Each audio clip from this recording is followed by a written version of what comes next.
Hello friends, welcome to Matt kitchen. Matt কিচেনে আপনাদের সবাইকে স্বাগত। পুরনো বন্ধুদের পাশে থাকার জন্য ধন্যবাদ এবং নতুন বন্ধুদের স্বাগত জানিয়ে শুরু করছি আজকের রেসিপি।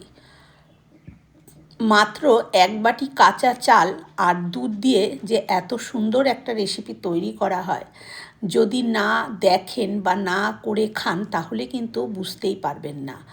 তার জন্য সবার প্রথমে এখানে আমি এক বাটি মেপে আতপ চাল ভালো করে জলে ধুয়ে ভিজিয়ে রেখেছিলাম।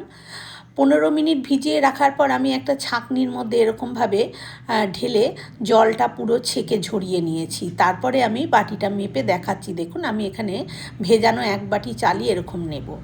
আর দেখুন চালটা কত সুন্দর ভিজেছে, যে আমি আঙ্গুলে করে এরকমভাবে দুটো আঙ্গুলে প্রেসার দিলেই চালটা কিন্তু পুরো গুঁড়িয়ে গেছে। এবারে নিয়ে নিয়েছি একটা মিক্সিং জারের মধ্যে প্রথমে ওই এক বাটি চাল নিয়ে নিলাম, আর সেই বাটিটা মেপেই এক বাটি নারকেল কোড়া নিলাম। আবার সেই বাটিটা মেপেই আমি এখানে প্রায় হাফ বাটি সুজি নিয়েছি, আমি এখানে মিহিদানা সুজিটা নিয়েছি। আবার সেই বাটি মেপেই আমি এখানে হাফ বাটি মতন নিয়ে নিচ্ছি টক দই, ফ্যাটানো টক দই। এটা কোনো ফ্রিজে রাখা দই ব্যবহার করবেন না, নর্মাল টেম্পারেচারে থাকা টক দই ব্যবহার করবেন। আর সেই টক দইয়ের বাটিটা ধুয়ে এখানে আমি 3 থেকে 4 টেবিল চামচ মতন জলও দিয়ে দিয়েছি, আর দিয়ে দিলাম অল্প একটুখানি লবণ, দিয়ে এর একটা পেস্ট তৈরি করে নেব। পেস্ট আমি প্রথমে তৈরি করে নিয়ে আমি দেখছি যে পেস্টটা খুব ভালোভাবে তৈরি হয়েছে কি না। না, এর মধ্যে না এখনও একটু দানা দানা ভাব আছে, সেই জন্য আমি এখানে আরও 2 চামচ মতন জল দিয়ে দিলাম। জল দিয়ে আবার এটাকে একটু ঘুরিয়ে নেব। এবারে আমি আপনাদের দেখাচ্ছি যে এটা কত সুন্দরভাবে কিন্তু পেস্ট করেছি। পেস্টটা কিন্তু খুব সুন্দরভাবে করতে হবে, বেশ এরকমভাবে একদম যেন মিহিভাবে পেস্টটা হয়। তারপরে এবার একটা ইনো নিয়েছি আমি এখানে। এই ইনোটা আমার পুরো লাগবে না, আমি এখানে এই চা চামচের হাফ চামচ মতন ইনো আমি এখানে কিন্তু ব্যবহার করছি। বেশি ইনো দিই, পুরো ইনোটা যদি এইটুকুর মধ্যে দিয়ে দেওয়া হয় তাহলে কিন্তু স্বাদটা নষ্ট হয়ে যাবে। আমি এই গ্রাইন্ডারটার মধ্যে ইনোটা দিয়ে ঘুরিয়ে নিলাম, আর ইনোটা দেওয়ার পরে যখন এইভাবে নাড়াচাড়া করব তখন দেখুন এটা কিন্তু বেশ একটু পাতলা হয়ে যাবে। আর অন্য পাত্রে ঢেলেও আপনারা ইনোটা মেশাতে পারেন। আমি আবার একটা পাত্র না বাড়াবো, একবারেই জায়গা মতন ঢেলে দেবো বলে আমি ওই গ্রাইন্ডারের মধ্যে ইনোটা মিশিয়ে নিয়েছি। আর লবণ তো আমি পেস্ট করার সময়ই দিয়েছিলাম চাল নারকেল, তাই জন্য এখন আর লবণ লাগলো না। এবারে একটা এরকম প্লেটের মধ্যে আমি একটু ঘি ব্রাশ করে নিয়েছি, আপনারা তেল ব্রাশও করে নিতে পারেন। তারপরে পুরো ব্যাটারটা আমি এইখানে ঢেলে দিলাম। ঢেলে দেওয়ার পর ওপর থেকে একটুখানি নারকেল কোড়া এরম ছড়িয়ে দিচ্ছি। আমি নারকেল কোড়া দিচ্ছি, আপনারা কাজু, পেস্তা, কিশমিশ যা হোক খুশি আপনারা দিতে পারেন, নিজেদের পছন্দ মতন দিয়ে দেবেন। তারপরে একটা কড়াই বসিয়ে দিয়েছি। এবার কড়াইতে দিয়ে দেব জল। এটা আমি জলের ভাপে কিন্তু এই পিঠাটা তৈরি করে নেব। জলটা বসিয়ে দিলাম। জলটা বসিয়ে দিয়ে এবার আমি এটাকে একটু গরম হতে দেব। মিনিট 3-4 পরে আমি ঢাকনাটা খুলে নিয়েছি। জল কিন্তু গরম হয়ে গেছে, দেখুন এই যে ভাপ উঠছে জল থেকে। এবার এখানে একটা স্ট্যান্ড বসিয়ে দিলাম। স্ট্যান্ড বসিয়ে দিয়ে যে থালাটা আমি রেডি করে রেখেছিলাম সেটা আমি এর মধ্যে বসিয়ে দিচ্ছি। সোজা করে বসিয়ে দিলাম। বসিয়ে এবারে আমি ঢাকা দিয়ে দেবো। বেশিক্ষণ ঢাকা দেবো না, মাত্র 10 মিনিট এইভাবে আমি ঢাকা দিয়ে রেখে দেবো। আর গ্যাসের আঁচটা এই সময় হাই থেকে মিডিয়ামের মাঝখানে রেখে দেবো।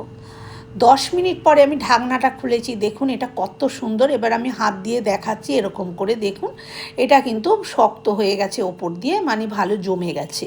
এবার এটাকে নামিয়ে আমি ঠান্ডা করতে দেব। এটাকে আমি নামিয়ে রেখেছি, ঠান্ডা হোক। ততক্ষণে আমি একটু মালাই তৈরি করে নিই।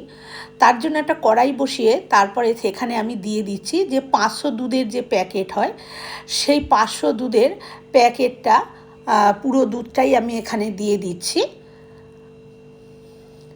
তারপরে আমি এই প্যাকেটটা ধুয়ে এখানে 3 থেকে 4 চামচ মতন জলও দিয়ে দিয়েছি। দিয়ে এবারে খুব ভালো করে দুধটাকে নাড়িয়ে চাড়িয়ে প্রথমে আমি দুধটাকে ফুটিয়ে নেব। দুধটা দেখুন ফুটে গেছে, খুব ভালোভাবেই টকবক করে ফুটে গেছে। এবারে এই দুধের মধ্যে আমি দিয়ে দেব এলাচ গুঁড়ো। যদি এলাচ গুঁড়ো না থাকে আপনাদের কাছে, সেক্ষেত্রে আপনারা কিন্তু 2-3টে এলাচ ফাটিয়েও এখানে কিন্তু দিয়ে দিতে পারেন। তাতেও কোনো সমস্যা নেই। আমার কাছে এলাচ গুঁড়ো করা আছে, সেই জন্য আমি এখানে কিন্তু ওই 1/4 চা চামচ মতন এলাচ গুঁড়ো দিয়ে দিয়েছি। এই এলাচ গুঁড়োটা আমার বন্ধুরা খোসা সমেতই আমার ছেলে গুঁড়িয়ে নিয়ে এসেছে, সেই জন্য এরকম দেখতে লাগলো। খোসাটা ফেলে দানাগুলো যদি গুঁড়ো করা হতো তাহলে দেখতে অন্যরকম লাগতো। এবারে আমি ভালো করে এলাচ গুঁড়োটা মিশিয়ে দিয়েছি। তারপরে এখানে আমি এই যে চামচে করে এখানে আমি 3 চামচ মতন গুঁড়ো দুধ দিয়ে দিলাম। তবে এই চামচটা টেবিল চামচের থেকে অনেক বড়, হিসেব মতন এখানে আমি প্রায় 1 কাপ, যে কাপে আমরা চা খাই সেই কাপের প্রায় 1 কাপ গুঁড়ো দুধ এখানে কিন্তু আমি ব্যবহার করেছি। দিয়ে খুব ভালো করে আবার আমি জ্বালিয়ে, দেখুন দুধটা কিন্তু একদম গাঢ় করে নিয়েছি আর অনেকটা কমে গেছে জাল দিয়ে দিয়ে। এবারে আমি এখানে দিয়ে দিলাম 1 বাটি চিনি। আমি এখানে চিনিটা ব্যবহার করেছি, আপনারা যদি গুড় চান তাহলে গুড়টা ব্যবহার করতে পারেন। তবে গুড়টা ব্যবহার করতে গেলে কিন্তু এই দুধের মধ্যে গুড়টা দিয়ে দিলে কিন্তু দুধটা কেটে যাবে। সেক্ষেত্রে কিছুটা দুধ বাইরে অন্য কোনো পাত্রে নিয়ে তার মধ্যে গুড়টাকে গুলে তারপরে এই দুধের মধ্যে আঁচটা কম করে তারপরে মেশাবেন, তাহলে আর কাটবে না। মালাইটা আমার রেডি হয়ে গেছে, গ্যাসটা অফ করে দিয়েছি। এদিকে দেখুন যে চালের পিঠাটা আমি তৈরি করে রেখেছিলাম, সেই থালার মধ্যে একটা কাঠি দিয়ে এরকমভাবে অজস্র আমি একটু ফুটো করে দিলাম, ছিদ্র করে দিলাম, যাতে এই দুধের মালাইটা খুব ভালোভাবে এর ভেতরে ঢুকে যায়। এবারে আমি হাতায় করে নিয়ে অল্প অল্প করে দুধ এইভাবে ছড়িয়ে দিচ্ছি চারদিকে। প্রথমে সম্পূর্ণ দুধটা ঢুকে যাবে না, তবে একটু রেস্টে রাখলে একটা সময় দুধটা কিন্তু সম্পূর্ণ যে ওই যে ছিদ্রগুলো করে দিয়েছি তার ভিতর দিয়ে কিন্তু ঢুকে যাবে। আমি একটু হাতা দিয়ে টেনে টেনে দিচ্ছি। এইভাবে আমি 2-3 হাতা দুধ কিন্তু প্রথমে আমি এর ওপরে দিয়ে দেব।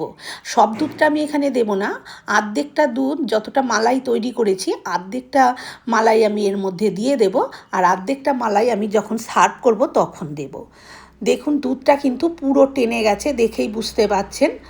এবারে আমি 10 মিনিট মতন দুধটা আমি 3 হাতা দুধ এখানে দিয়েছি, মানে অর্ধেকটা মালাই, আর রেখে দিয়েছিলাম 10 মিনিট মতন। 10 মিনিটের ভেতরে কিন্তু মালাইটা পুরো সম্পূর্ণ ভেতরে ঢুকে গেছে। এবারে একটা ছুরি দিয়ে আমি এরকমভাবে কেটে নিচ্ছি। আমি এরকম ছোট ছোট চৌকো করে কাটছি, আপনারা নিজেদের পছন্দ মতন বরফি শেপ বা যেরকম পছন্দ বড় বড় ছোট বড় মাপ করে কেটে নিতে পারেন। আমি এইভাবে কেটে নিচ্ছি। প্লেটটার গায়ে দুধটা লেগে থাকায় স্লিপ করছে, বড্ড ধরা যাচ্ছে না। যাই হোক, দেখুন আমি কেটেছি। এবার আমি এটাকে তুলে দেখাচ্ছি। দেখুন একটা খুন্তি বা স্প্যাচুলা নেই আমার কাছে, এরকমভাবে প্রেসার দিলেই কিন্তু এই যে দেখুন এগুলো কিন্তু সব এরকমভাবে উঠে যাবে। এই যে দেখুন এরকমভাবে নিচের থেকে এরকমভাবে চাপ দিলে এই যে চৌকো চৌকো মতন পুরো উঠে যাচ্ছে।